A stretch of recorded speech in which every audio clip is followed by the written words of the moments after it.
Bonjour tout le monde, alors Marie-Hélène Rizzi pour mon vidéo conseil de cette semaine. Alors très contente de vous retrouver. Mon vidéo conseil de cette semaine, c'est un apprentissage que j'ai eu de Dan Sullivan. Il ne vient pas de moi, mais qui a changé beaucoup de choses chez moi et que j'enseigne aujourd'hui à mes clientes. En fait, quand on joint un programme de coaching, ce qu'on souhaite le plus, c'est faire de l'argent rapidement et de rentabiliser notre investissement. Et donc, Dan Sullivan avait pour son dire que, puis je vais vous expliquer la citation en premier, puis après je vais vous expliquer ce que ça veut dire. Il disait que dans ces différents niveaux de programmes, il y a des programmes pour ceux qui ont des revenus d'affaires de 100 000, puis il y en a un, entre autres, pour ceux qui gagnent 500 000 et plus. Et ce qu'il disait, puis je trouvais ça fascinant, c'est qu'il disait, vous savez, ceux dans mon programme de 100 000 sont très intelligents. Ils ont l'air même plus intelligents que ceux dans mon programme de 500 000. Pourquoi? Parce qu'ils questionnent tout. Ils questionnent les requêtes, remettent en question certains outils, prennent le temps d'analyser, de comparer. Alors que ceux qui gagnent 500 000, 1 million et plus, ils ne posent jamais de questions. Ils ne remettent jamais en question mes outils, mes façons de faire, mes procédés. Ils n'analysent pas. Ils n'ont pas le temps. Fait que je dépose les requêtes et ce qu'ils ont à faire. Ils partent avec ça puis ils vont les implanter.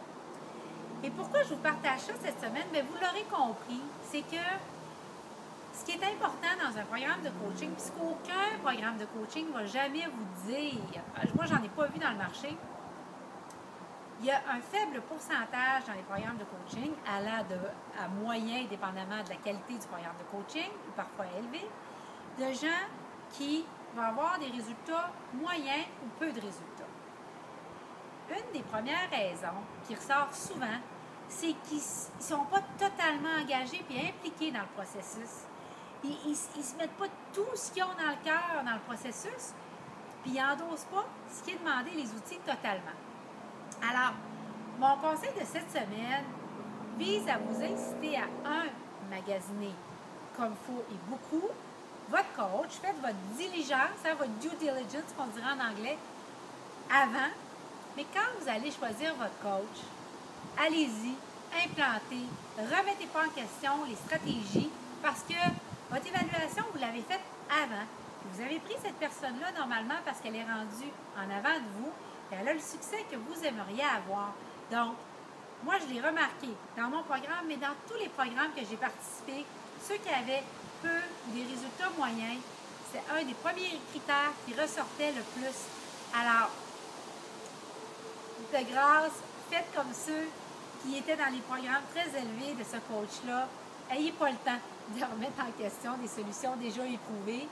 Je pense que, honnêtement, l'esprit critique et d'analyse, tout ça peut être mis à meilleur escient ailleurs durant le programme de coaching. Alors, voilà, c'était mon conseil pour vous cette semaine afin de rentabiliser votre investissement dans un programme de coaching. Juste une dernière chose que j'avais oublié de vous dire en passant. Vous savez, ce qu'il avait ajouté Dan Sullivan à ce moment-là, il avait dit « Implantez totalement ce que je vous dis de faire, faites tout ce que je vous dis de faire, et après seulement, vous serez en mesure d'évaluer. Après seulement, vous serez en mesure de dire « Le programme a-t-il marché ou pas? » Alors, c'est l'invitation que je vous lance à nouveau.